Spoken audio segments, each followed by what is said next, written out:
세상에서 가장 빠른 닭이 뭔지 아세요? 가장 빠른 닭. 예, 누가 맞으셨는지. 후다닥입니다. 후다닥. 그러면 가장 야한 닭이 뭔지 아세요? 홀딱입니다. 그러면 가장 사랑스러운 닭이 어떤 닭인지 아세요? 바로 토닥입니다. 따라해 보세요. 토닥. 예, 이 시간 우리가 서로 토닥하는 시간이 되었으면 좋겠습니다. 그런 의미에서 옆에 분 함께 축복하실 때 하나님이 당신을 지켜주십니다. 서로 함께 축복하시고 격려하시겠습니다. 네, 하나님이 당신을 지켜주십니다. 아멘. 여러분, 그 증거가 뭡니까? 여러분, 이 시간 내가 임의로 나온 것 같지만 하나님께서 함께 하시고 인도하여 주셔서 예배의 자리로 함께 하시게 된 줄을 믿습니다. 현장에서 뿐만 아니라 또한 영상으로, 사실 영상으로 예배 드린다는 것이요, 쉬운 것도 아니에요. 쉬운 것도 아닙니다. 그 시간을 분별할 수 있다는 것, 하나님의 성령께서 인도하셨기 때문입니다. 또한 말씀이 남의 말씀으로 들리지 않고 2000년 전의 이야기로 들리지 않고 내 귓전에 속삭이시는 하나님의 말씀으로 들을 수 있다는 것, 하나님께서 지켜주심의 증거입니다. 우리가 삶 속에서 절망하지 않고 꿈을 꾸고 새로운 희망을 품고 살아갈 수 있다는 것, 사실 하나님께서 여전히 지켜주시고 있다는 또 다른 증거입니다. 여러분, 누가 하는 일이에요? 따라해 보세요. 성령님께서 하시는 일입니다. 여러분, 성령의 사람이심을 믿습니다. 사사기 3장 말씀에 보면 여호수아가 죽은 후에 그 가나안에서 이스라엘 백성들이요, 여호와의 목전에서 악을 행하게 됩니다. 하나님을 까맣게 잊어버리고 우상을 섬기죠. 그때 하나님께서 진노하세요. 때로는 하나님이 진노하시는 하나님 아니십니까? 그래가지고 진노의 하나님께서 이스라엘 백성들을 메소포타미아 구산 리다임 왕에게 붙이십니다. 그래서 이 구산 리다임 왕에게 8년 동안 지배를 당하게 됩니다. 그때 이스라엘 백성들이 하나님 앞에 부르짖지요. 무슨 말씀이에요? 회개하는 것입니다. 여러분, 회개는 축복의 지름길인 줄 믿습니다. 회개하는 거예요. 그때 하나님께서 누구를 세우시는가? 갈렙의 동생 그나스의 아들 바로 온니엘을 세워주세요. 그래서 이 온니엘을 통해서 하나님께서 그 땅에 40년의 평강을 열어주시는데요, 이 온니엘을 하나님께서 그냥 쓰시는 것이 아니에요. 말씀에 보면 여호와의 영이 그에게 임하셨으므로, 무엇이 임하셨으므로? 여호와의 영이, 따라해 보세요. 여호와의 영이 그에게 임하셨으므로 하나님께서 그를 귀하게 쓰시는 것입니다. 그래서 그 땅에 40년의 평온함이 있게 되는 것이거든요. 이처럼 여호와의 영, 하나님의 영, 성령은요, 좋은 것입니다. 성령을 통해서 우리는 새롭게 될 수 있고, 성령을 통해서 하나님의 역사를 재현해 나아갈 수가 있는 줄로 믿습니다. 오늘 본문의 말씀도 보면은 예수님께서 십자가를 지시고 죽으신 후에 제자들은 두렵죠. 좌절해 버립니다. 하지만 우리 주님께서는 사흘 만에 부활하셨고, 부활하신 주님께서는 제자들에게 찾아오시죠. 찾아오신 예수님께서 결정적으로 제자들을 향해서 선포하시고 있는 바는 무엇입니까? 본문의 말씀 22절 말씀으로 돌아가셔서 우리 22절 말씀 함께 읽겠습니다. 22절 시작.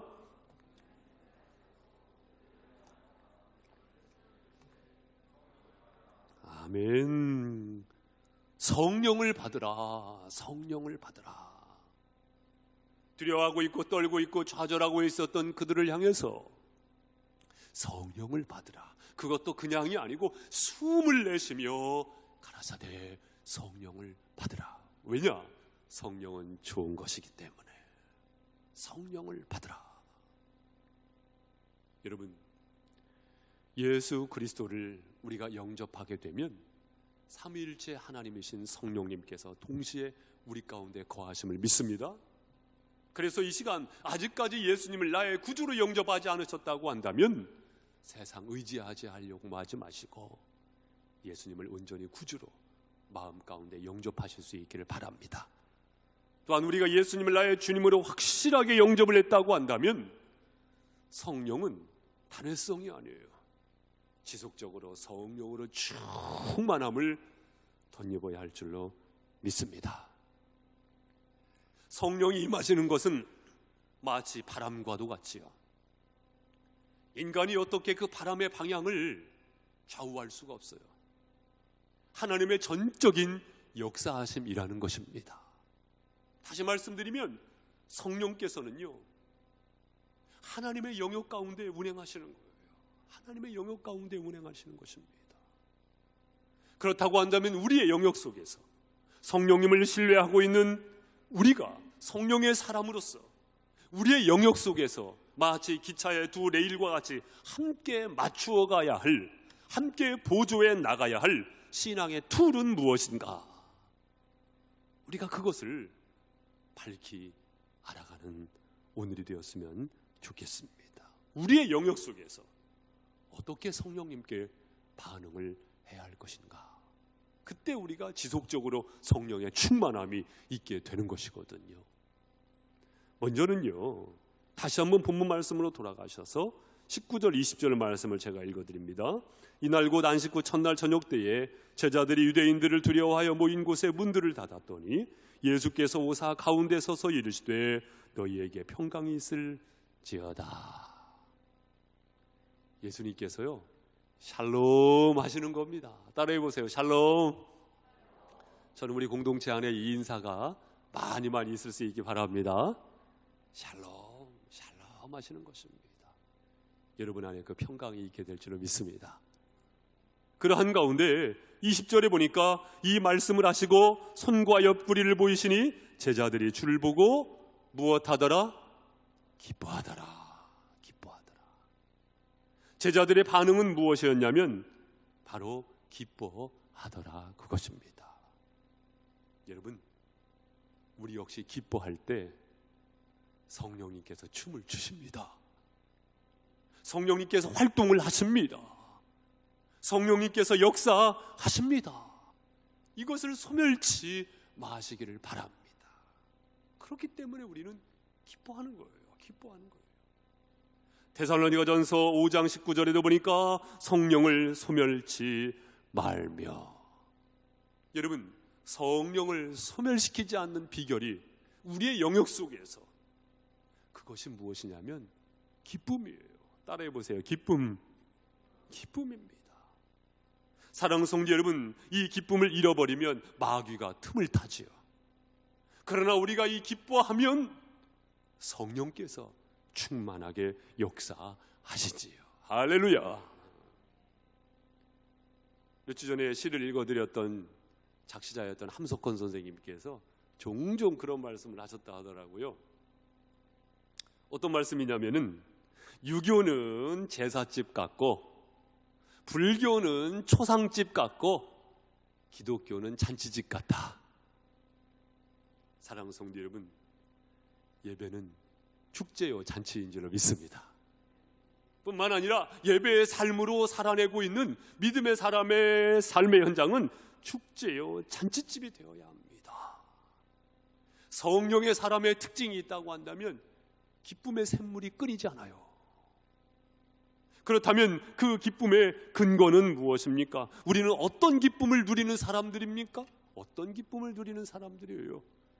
첫 번째로는 주님을 만나는 기쁨이 있죠. 따라해 보세요. 주님을 만나는 기쁨. 지금 이 말씀 속에서의 제자들이 그렇거든요. 주님을 만나는 기쁨. 여러분, 제자들은요, 예수님이 죽으신 줄만 알았어요. 그런데 그 예수님께서 살아 돌아오신 겁니다. 다시 말하면 부활하신 것입니다. 우리도 마찬가지예요. 우리가 믿는 예수는 죽은 예수가 아니고 산 예수인 줄로 믿습니다. 산 예수를 믿는다고 한다면 제자들이 예수님의 창자국과 못자국을 확인한 후에 기뻐했다고 했잖아요. 우리가 산 예수를 믿는 믿음의 고백이 있다고 한다면 그 사람의 생활 속에는 기쁨이 끊이지 아니합니다. 그 예수님께서 죽은 예수가 아닌 산 예수께서 인도하시거든요. 나는 길이요 진리요 생명이니 나로 말미암지 않고는 아버지께로 올 자가 없느니라. 그분 인도하시거든요. 믿으시면 아멘. 아멘. 그래서 우리는 그 주님 안에서 기뻐합니다. 빌립보서 4장 4절 말씀해 보니까 주 안에서 항상 기뻐하라. 내가 다시 말하노니 기뻐하라. 어디에서요? 주 안에서. 이처럼 주님을 만나는 기쁨, 그 기쁨이 우리 안에 있고 그것을 우리가 가리우지 않아야 합니다. 또한 어떤 기쁨입니까? 따라해 보세요. 구원의 기쁨. 구원의 기쁨. 구원의 기쁨. 구원해 주셨잖아요.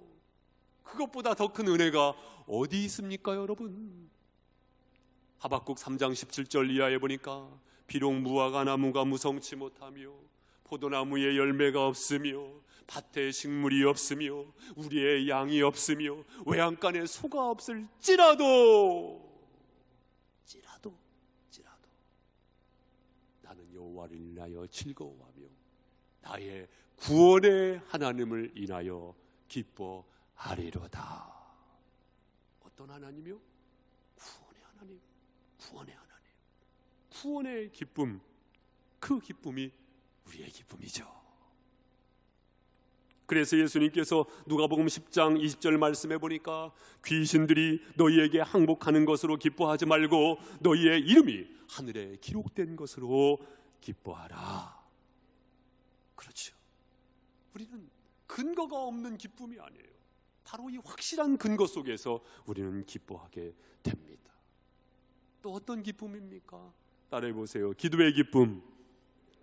예, 기도의 기쁨이 있잖아요. 기도의 기쁨이 있잖아요. 동서남북이 다 막혀 있어도 열린 곳이 어디 있어요? 하늘이 열렸잖아요. 하늘이 열렸지 않습니까? 우리는 하나님을 의지하면서 기도할 수 있으니 그것이 기쁜 겁니다, 여러분. 할렐루야. 빌립보서 1장 4절 말씀해 보니 간구할 때마다 너희 무리를 위하여 기쁨으로 항상 간구함은. 바울이요, 기쁨으로 간구했어요. 여러분의 기도의 생활도 기쁨이 있으시기 바랍니다. 기도의 기쁨이 있다, 그 말씀이에요.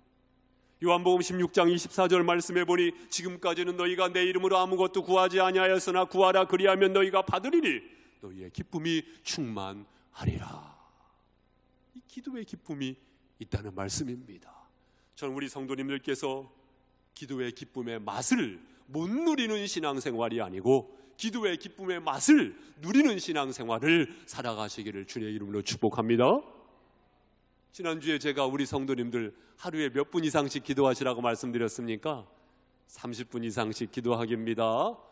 이 말씀을 드렸어요. 한 집사님께서 순전하게 그 말씀을 받으셨더라고요.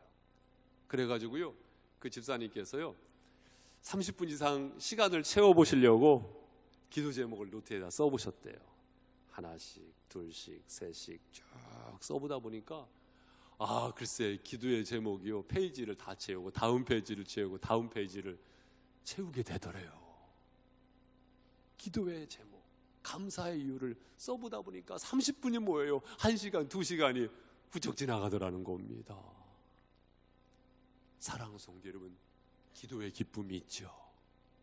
세상이 주지 못하는 하나님만이 내려주시는 신령한 은혜의 기쁨이 우리는 기도의 시간을 통해서 누려질 수 있으니 그 기쁨을 놓치지 마시고 그 기쁨을 누리실 수 있기를 바랍니다. 또한 어떤 기쁨이 있습니까? 따라해보세요. 찬송의 기쁨. 찬송의 기쁨이 있지요. 사무엘하 6장 말씀에 보면 다윗이 오벳 에돔의 집에서 하나님의 궤를 들여올 때에 덩실덩실 춤을 추면서 찬양하고 찬송하지 않습니까? 심지어는 바짓가랑이가 내려가는 것도 모르고 찬송하면서 기뻐합니다. 바로 그 기쁨이 있다는 말씀입니다. 또한 어떤 기쁨이 있습니까? 천국 소망을 가지고 상급을 기대하면서 상급을 바라보는 기쁨이 있지요. 마태복음 5장 12절 말씀해 보니 기뻐하고 즐거워하라. 하늘에서 너희의 상이 큼이니라. 하늘에서 너희의 상이 큼이니라. 어떤 사람은 이 땅에서 다 상을 받아요. 그러나 그것도 별것 아니에요. 종국의 하늘에서 너희의 상이 큼이니라. 그 상을 기대하면서 기뻐하실 수 있기를 바랍니다. 그 상을 기대하면서 우리는 오늘의 고난을 이겨낼 수 있고요, 오늘의 핍박을 이겨낼 수가 있고요, 오늘의 역경을 이겨낼 수가 있어요. 물론 그 역경은요, 내 탓으로 인해서 만나는 역경도 있어요. 또 어떤 경우에는 주님께서 놀라운 섭리하심 안에서 허락해 주신 역경도 있습니다. 중요한 것은 무엇입니까? 내 삶 전체를 통째로 하나님 앞에 드렸다고 한다면 이제는 하나님의 주권하심 앞에 내어 맡기면서 믿음의 사람으로서 은혜를 반사해야 할 건데 어떻게 반사를 해야 하느냐? 바로 기쁨으로 반사하시기를 주님의 이름으로 권면을 드립니다. 여러분, 철로역정이라는 책이 있죠. 이 철로역정이라는 책은요, 성경 다음으로 많이 인쇄된 책이에요. 어마어마한 책이죠. 많은 사람들에게 선한 영향을 끼친 책인데, 그 책을 쓰신 분이 존 번연이거든요. 이 존 번연이 철로역정을 어떻게 해서 쓰게 됐냐면은, 글쎄 할머니 몇 분이요, 햇볕을 쬐어 가시면서 이야기를 주거니 받거니 하면서 얼굴이 환하신 거예요. 주름살 얼굴이었지만 그 얼굴이 환하신 겁니다. 존 번연이 도대체 무슨 이야기를 나누는가 다가가서 귀를 기울여 보니까 그 이야기가 어떤 이야기였냐면, 이 할머님들께서 살아보니까 모든 것이 하나님의 은혜야. 참 하나님의 은혜더라고. 맞아 하나님 은혜야. 이 대화를 주고받으시면서 그 어르신들이요, 얼굴이 환한 모습을 보면서 글쎄 존 번연이 여기에서 영감을 받아가지고 사실은 그 철로역정 책을 쓰기 시작했다라고 합니다. 위대한 문학 작품이 어디에서 출현되어졌느냐? 사실은 이 기쁨에서부터 출현되어졌다라고 말해도 과언이 아닐 것입니다. 우리도 마찬가지예요. 하나님의 은혜를 깨닫고 그 기쁨의 삶을 살아갈 때에 하나님의 선한, 하나님의 위대한 도구로 쓰임받게 될 줄로 믿습니다. 여러분의 얼굴 속에서 지옥의 우울함이 드러나는 것이 아니고 천국의 기쁨이 날마다 발산되어지기를 주님의 이름으로 축복합니다. 두 번째로, 성령의 사람은 어떤 삶으로 반응합니까? 21절 말씀으로 가보세요. 자, 우리 21절 말씀 제가 읽어드리겠습니다. 예수께서 또 이르시되 너희에게 평강이 있을지어다. 아버지께서 나를 보내신 것 같이 나도 너희를 보내노라. 아버지께서 나를 보내신 것과 같이 나도 너희를 보낸다. 이 말씀을 하신 것이죠. 여러분, 성령의 사람은 보냄받음을 거절하지 않습니다. 보냄받음을 거절하지 않는다, 그 말씀이에요. 보냄을 받았다, 보내심을 받았다, 이것은 주님께서 내어버려 두신 것이 아니고 오히려 거룩한 동행으로의 초청을 받았다는 사실을 기억하실 수 있기를 바랍니다.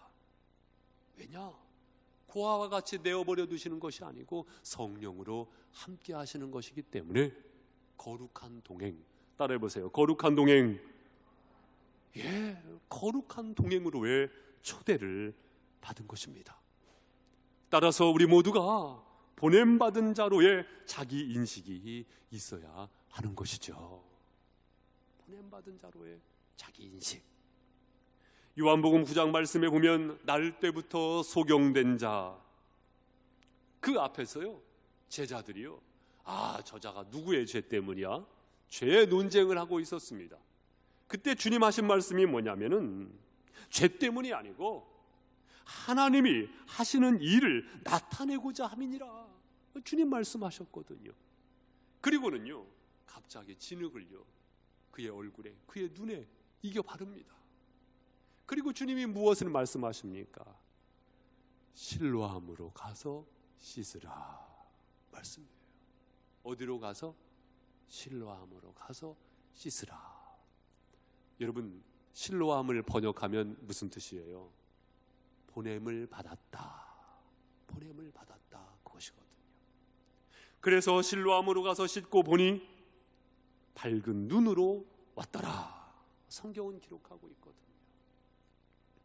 사랑하는 성도 여러분, 실로암을 만나면 빛을 봅니다. 무슨 말씀입니까?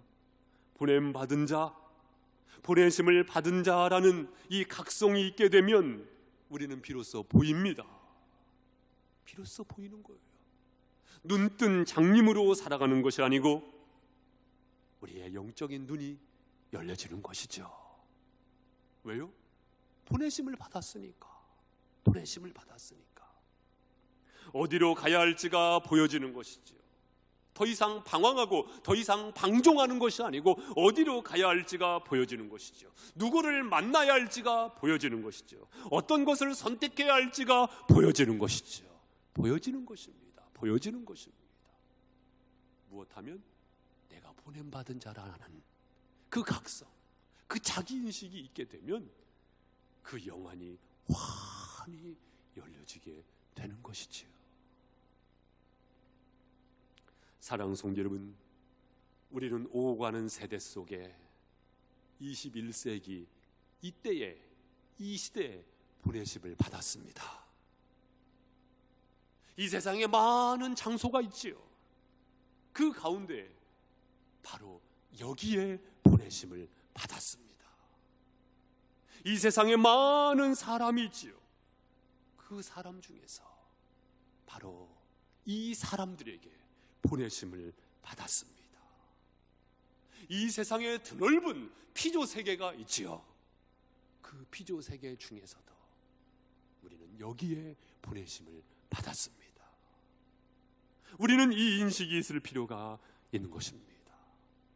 교회도 마찬가지거든요. 따라해 보세요. 보내심을 받았다. 따지고 보면 우리가 실로암입니다. 보냄받은 자들이라 그 말씀이에요. 따라서 교회가 항상 각성하면서 자기 인식을 해야 할 것이 무엇이냐면 보내심을 받았기 때문에 우리는 청직이다, 그 말씀이지요. 청직이다, 그 말씀입니다. 돌보는 자요, 또한 섬기는 자요, 청지기적 사명을 감당해야겠지요. 그 중심이 흐트러지지 않을 때에 성령께서 도우실 줄 믿습니다. 어떤 자를 도우십니까? 그러한 자, 그러한 믿음의 고백으로 나아가는 자, 그 자를 하나님의 성령께서 도우시는 것이죠. 때로는 우리가 포기하기도 합니다. 그래가지고 아예 그냥 주저앉아요. 그러나 그것도 아니에요. 가장 늦었다고 생각할 때가 가장 빠른 때이다. 어떤 현자가 그런 말을 했는지 완전히 성경 같아요. 그때가 가장 빠른 때입니다, 여러분. 실패했다고 한다면 그때부터 시작하시면 됩니다. 돼요. 그때부터 시작하시면 됩니다. 그리고 시작하신다고 한다면 꾸준히, 어떻게 해요? 꾸준히. 국어사전에 등장하는 말 중에 가장 훌륭한 단어가 있다고 한다면 저는 개인적으로 그렇게 생각해요. 꾸준히. 따라해 보세요. 꾸준히라고 생각합니다. 꾸준히라고 생각합니다. 저는요, 부족하지만 제 주변에서 이거 해야 합니다, 이런 목사님들, 선교사님들 이런 신학생들 많이 봤어요. 뭐 제가 표현하기 힘든 어떤 이거 한번 해보자고 막 이거 안 해서 되겠느냐고. 그런데요, 그런 몇몇 분들 주변에서 많이 봤는데 제 풀에 지쳐서 그냥 쓰러지더라고요. 그것도 정답이 아니라고 생각해요. 중요한 것은요, 작더라도요 꾸준히 하는 것이 중요합니다. 꾸준히 하는 것이 중요합니다. 저의 가장 큰 단점이 뭔지 아세요? 그것은요, 꾸준히 못하는 게 제 단점이에요. 어렸을 적에 저희 어머니께 항상 핀잔을 듣고 지청구를 얻어먹은 이유가 뭐냐면은, 야 윤종아, 너는 왜 그렇게 꾸준히 못하냐. 저희 어머니가 자주 그렇게 꾸중하셨어요. 그런데 제가 조금씩 철이 들면서 가만히 보니까 그게 제 단점이더라고요. 그게 제 단점이더라고요. 그래가지고요, 그 단점을 보완하려고 제 나름대로 노력을 했어요. 그래가지고요, 지금은요, 가장 큰 장점이 뭔지 아십니까? 가장 큰 장점이 뭐냐면은, 뭐 하나 하면은요, 다른 거 없어요. 다른 거 없습니다. 특별한 거 없습니다. 꾸준히 하는 게 제 장점이 되어버렸어요. 지금은 그것이요, 가장 큰 단점이요, 가장 큰 장점이 되어버렸다니까요. 그러다 보니 그 가운데 하나님의 성령께서 도우시더라고요. 내가가 아니고 하나님께서 역사하시더라고요. 사랑하는 성도 여러분, 보냄받은 자임을 기억하시면서 여기에 반응하시는 삶을 살아가실 때 꾸준히 살아가시는 저와 여러분이 되시기를 주님의 이름으로 축원드립니다. 성령의 사람의 특징입니다. 마지막 세 번째는 무엇일까요? 23절 말씀. 자, 우리 23절 함께 읽습니다. 시작.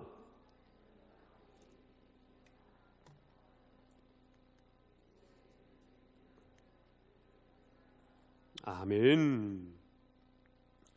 여러분, 어마어마한 특권을 주신 것 아닙니까? 누구의 죄든지 사하면 사하여질 것이요, 누구의 죄든지 그대로 두면 그대로 있으리라. 어마어마한 특권을요, 이 제자들에게 부여해 주신 겁니다. 그래가지고요, 이 천주교에서는 이 말씀을 어떻게 해석하냐면 사제의 특권, 신부의 특권으로 해석을 하는 거예요. 근거가 여기에 있거든요. 그러나 여러분, 개신교에서는 이 말씀을 그렇게 해석하지 않습니다. 지금 제자들에게만 한정된 특권을 부여하신 것이 아니에요. 제자들에게만 천국 열쇠를 부여하신 것이 아니에요. 그렇게 해석하면은요, 얼마든지 고해성사도 할 수 있고 죄를 사하는 특권을 가지고 그 특권을 행사할 수 있지요. 여기에서 말하는 죄사함의 권세는 제자들에게 한정된 특권으로 주신 것이 아니고, 사랑하는 성도 여러분, 제자들이 복음을 전하게 될 때 그 복음으로 인하여서 죄사함의 은총이 임하게 되는 줄로 믿습니다. 바로 복음의 권세를 주신 거예요. 따라해 보세요. 복음의 권세. 제자들에게 뿐만 아니라 우리 모두가 복음을 전하게 될 때 그 복음으로 인한 죄사함이 사랑하는 영혼들에게 있게 될 줄로 믿습니다. 바로 그 말씀입니다. 바로 복음의 권세를 주신 거예요. 따라서 우리는 이 말씀을 보면서 복음을 전하는 특권을 행사할 수가 있는 것이니, 우리 모두가 성령의 사람으로서 복음 전하는 생활을 더욱더 힘써 행하실 수 있기를 주님의 이름으로 축원드립니다. 복음을 전하세요. 복음을 전하세요. 아이 목사님, 코로나19 때문에 안 돼요. 그렇지 않습니다. 코로나19 때문에 복음을 더 잘할 수 있는 길을 주님께서 열어주시고 대상을 만나게 하시고 기회를 갖게 하신다니까요. 오히려 복음을 전할 수가 있습니다. 중요한 것은요, 복음을 전할 때 두 가지 큰 방법이 있어요. 하나는 직접적인 복음 전도가 있고요, 또 하나는 간접적인 복음 전도가 있다는 말씀입니다. 직접적인 복음 전도는 뭡니까? 말 그대로 하나님께서 나에게 어여쁜 입술을 주셨잖아요. 언어 구사의 능력을 주셨잖아요. 그렇다면 그 언어 구사의 능력을 가지고 주님을 닮은 이 입술을 가지고 복음을 전하는 것입니다. 디모데후서 4장 2절 말씀, 너는 말씀을 전파하라. 때를 얻든지 못 얻든지 항상 힘쓰라. 할렐루야. 항상 힘쓰라. 항상 힘쓰라. 우리 다니엘 기도회 매일 저녁마다 우리가 기도회를 하고 있잖아요. 그 기도회 때에 하나님께서 세워주신 간증자, 말씀을 전하는 선포자가 있지 않습니까? 저는 개인적으로 5일째 그 강사분을 통해서 큰 은혜를 받았습니다. 그분은 차길령 대표님이신데 성도님이시죠. 수학 강사님 이시더라고요. 아주 유명한 수학 강사시더라고요. 그분의 간증이 얼마나 큰 은혜가 되는지. 제가 좀 욕심이 있는 목사이다 보니까 우리 성도님들은 혹시 그 5일째 차길령 대표님 그 성도님의 간증을 못 들으신 분이 있다고 한다면 한번 꼭 인터넷으로 열어서 들어보시기 바랍니다. 놓치지 마시고 꼭 들어보시기 바랍니다. 그분의 간증 가운데 하나가 그분이 아무래도 선생님이다 보니 그런 말씀을 하시더라고요. 가르치다 보면 그것이 가장 큰 배움이더라 그거예요. 가장 큰 배움은 언제 있게 되느냐? 가르칠 때 있더라 그거예요. 그래가지고 말씀을 전하고 가르치라고 그 차길령 성도님께서 이렇게 호소력 있게 말씀하시는데 참 마음에 와닿더라고요. 우리 성도님들도요, 말씀을 전하시는 것을 포기하지 마시고 말씀을 전하시는 생활에 힘쓰실 수 있기를 바랍니다. 그 차길령 대표님은 주보에다가 메모하는 것에 대해서 부정적으로 말씀하셨지만 저는 긍정적으로 말씀을 드리고 싶어요. 단지 메모한 주보를 놓고 가지 마시고 주보를 가져가세요. 그래가지고 그 주보를 한번 잘 스크랩을 해보세요. 1년이 지나고 나면은요 훌륭한 책이 됩니다. 10년이 지나고 나면은요 이 주보 스크랩만큼 훌륭한 책도 없어요. 기록하면서 한번 주중에 한 분 이상씩 말씀을 전해보세요. 설교를 들으면서 은혜 받은 간증을 해보세요. 한 사람 이상씩 꼭 은혜의 말씀을 전파하실 수 있기를 부탁을 드립니다. 양무리 안에서 서로 짝꿍을 맺으시든지 아니면 친인척이 되었든지 아니면 자녀분에게든지 아니면 이웃에게든지 간에 은혜 받으신 말씀을 나누어 주시고 전해 보실 수 있기를 바랍니다. 그러한 가운데 영혼의 유익이 그들에게 흘러가게 될 것이고 영혼의 유익이 내 자신에게도 있게 될 것이니 말씀을 전파하시기에 힘쓰실 수 있기를 주님의 이름으로 축원드립니다. 또한 여러분, 간과하지 말아야 할 것이 있는데 그것은 무엇이냐면 간접적인 복음전도입니다. 간접적인 복음전도. 따라해 보세요. 간접적인 복음전도. 저는 이 말씀을 종종 드렸어요. 복음전도는요 직접적인 복음전도만 있는 것이 아니에요. 간접적인 복음전도가 있습니다. 이 간접적인 복음전도가 이루어지지 않으면 실상은 직접적인 복음 전도도 있을 수가 없습니다. 간접적인 복음 전도란 무엇입니까? 신뢰를 잃어버리지 않는 노력입니다. 신뢰를 회복시켜가는 노력입니다. 이 노력이요 말씀을 선포하고 전하는 것 이상으로 중요해요. 제가 한때는 복음 전도에 불타올라 가지고 버스 타면은 버스 손잡이 잡고 자네에 계신 여러분 하면서 복음도 전도도 했고 역전에 가서 복음 전도도 했고 전철역에서도 복음 전도를 했는데요. 물론 우리가 그것을 지속도 해야 합니다만은 그러나 그것 이상으로 중요한 것이 뭐라고요? 신뢰를 잃어버리지 않는 노력. 어쩌면 그것이 더 중요한 시대가 되어버렸어요. 크리스찬들의 신뢰가 사실은 어떻게 보면 바닥을 친 거 아닙니까? 그러나 그것도 좌절의 이유가 아니에요. 바닥을 쳤으면 이제는 올라갈 일만 남았습니다. 할렐루야. 신뢰를 회복해야 돼요. 그래서 저는 이렇게 권면드리고 싶습니다. 여러분의 일상의 삶에 충실하실 수 있기를 바랍니다. 충실하십시오. 운동선수라고 한다면 운동선수로서 충실하신 것입니다. 복음 전도의 열정만큼이나 소중해요. 우리 교회 구호부장 우리 집사님과 함께 홍성교도소를 다녀왔어요. 홍성교도소에 500여 분 정도 되는 재소자분들이 있는데 그분들에게 우리 교회의 이름으로 감을 가지고 가서 나누어 드렸습니다. 교도소장님께서 교회 권사님이시더라고요. 교도소장님과 함께 사진도 찍고 귀한 교제를 나눴는데요, 그분을 뵈면서 교회 권사님으로서 얼마나 신실하게 그 사회 한 구석을 밝히기 위해서 노력하고 있는지를 보면서 참 도전을 받았습니다. 뿐만이겠습니까? 우리 모두도 마찬가지죠. 하나님께서 허락해 주신 삶의 현장이 있습니다. 그 곳에서 선생님은 선생님으로서, 공무원은 공무원으로서, 또한 농토에서 땀 흘리시는 농부는 또한 우리가 농부로서 그 수고를 감당할 때에 정직하게 신뢰를 잃어버리지 않는 노력 속에서 우리는 간접적인 복음전도, 나를 통해서 하나님의 영광이 흘러가게 되어짐을, 하나님의 말씀이 흘러가게 되어짐을, 믿는 자의 향기가 흘러가게 되어짐을 기억하면서 충실하고 정직한 삶을 살아가야 할 줄로 믿습니다.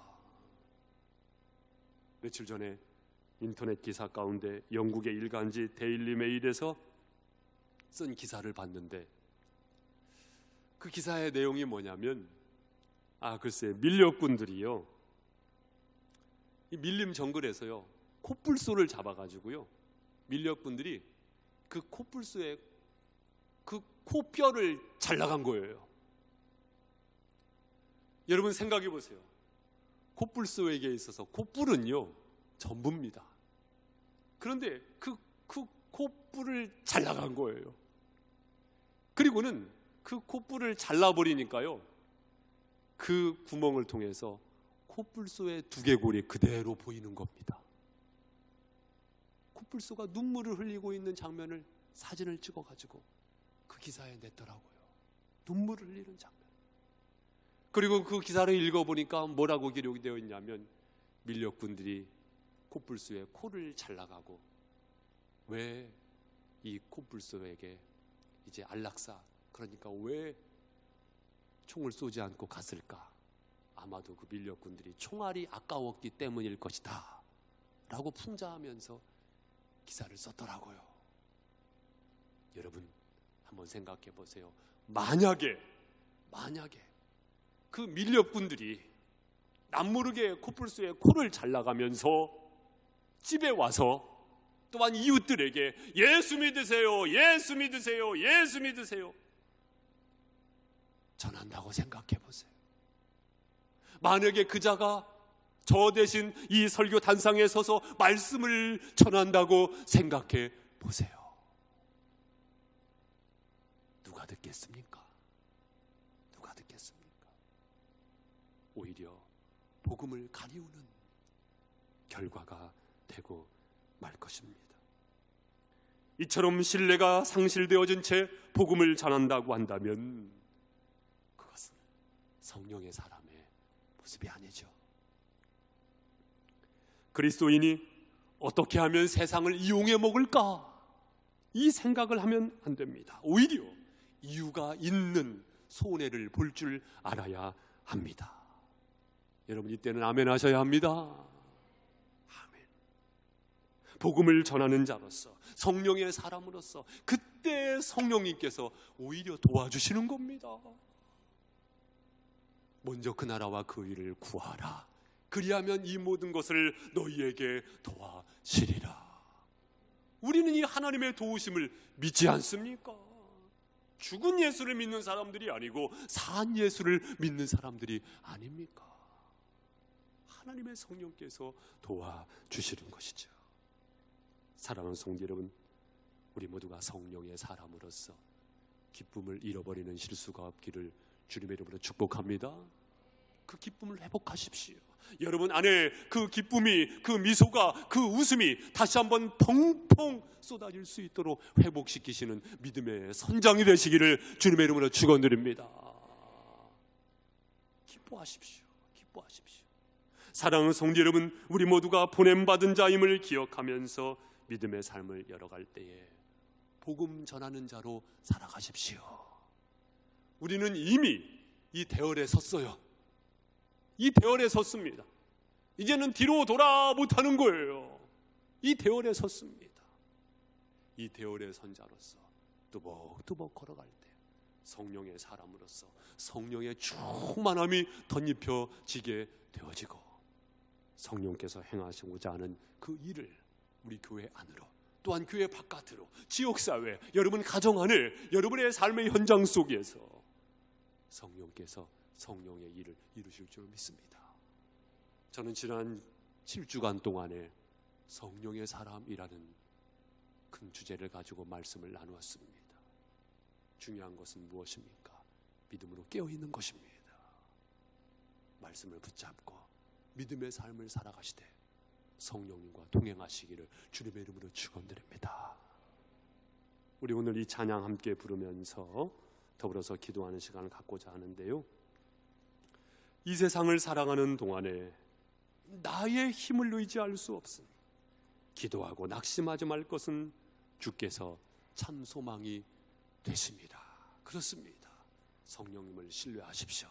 우리 함께 찬양하시겠습니다.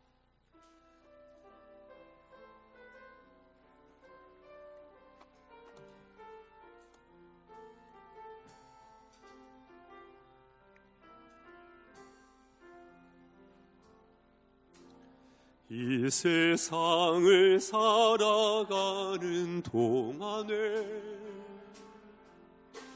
나의 힘을 의지할 수 없으니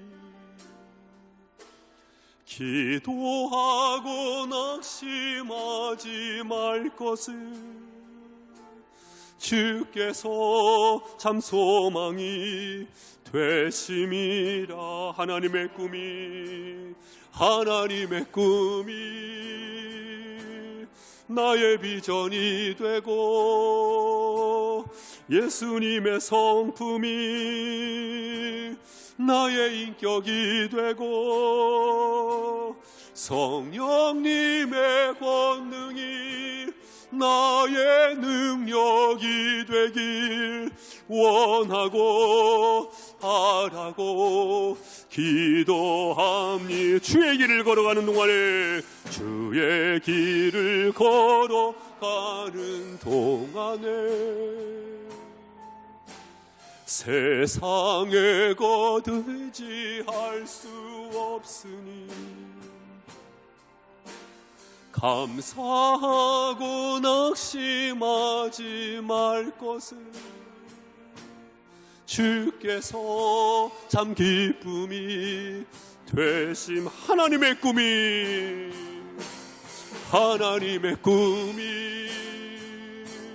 나의 비전이 되고 예수님의 성품이 나의 인격이 되고 성령님의 권능이 나의 능력이 되길 원하고 바라고 기도. 하나님의 꿈이 나의 비전이 되고 예수님의 성품이 나의 인격이 되고 성령님의 권능이 나의 능력이 되길 원하고 바라고 기도합니다. 우리 이 시간 함께 기도하도록 하겠습니다. 원하고 바라고 기도하는 기도의 제목이 무엇입니까? 하나님의 꾼이 나의 비전이 되게 하여 주시옵소서. 예수님의 성품이 나의 인격이 되게 하여 주시옵소서. 성령님의 권능이 나의 능력이 되기를 원합니다. 성령의 사람으로 나를 붙잡아 주셨사오니 주여 성령님과 동행하게 하여 주시옵소서. 우리 다 함께 주여 한번 부르고 기도할 때 특별히 또한 참으로 삶의 현장 속에서 고분분투하면서 또한 선교지에서 선교를 감당하고 있는 성령님만 의지하면서 복음전도의 사명을 감당하고 있는 선교사님들을 위해서도 함께 기도하기 원합니다. 내 자신을 위하여 또한 선교사님들을 위하여 주여 한번 부르고 기도하겠습니다. 주여, 주님의 성령께서 이 종을 붙잡아 주시고 주님 모두에게 삶의 동기를 부여시켜 주시고 또한 살아가야 할 이유를 다시 한번 깨닫게 하시고 주님 성령의 충만함을 덧입게 하심을 감사드립니다. 성령을 받으라, 성령을 받으라, 성령을 받으라. 주여 기도가 열려지게 하옵소서. 주여 믿음의 삶이 열려지게 하옵소서. 신뢰함으로 보냄받은 자로서 오늘을 살아갈 때에 주님의 성령께서 친히 역사해 주시고 주님 앞에 눈을 쓰도하신 가운데에서 주님 우리 가운데 심령이 뜨거워지게 하시고 우리 오늘 삶의 연습을 다시 한번 일어날 수 있도록 주여 축복해 주시기를 간절히 기도합니다. 하나님이여 이렇다운 나를 수 있도록 해주시옵소서. 더 이상 좌절하지 않고 다시 일어나게 하셔서 주여 성령의 권능을 덧입어서 성령의 능력으로 행하게 하옵소서. 다시 시작하게 하옵소서. 주여 축복하시옵소서. 믿음 앞에 동난할 수 있는 기한과 탄원할 수 있도록 하옵소서. 주님만 시원합니다. 주님 앞에 동난할 수 있도록 하옵소서.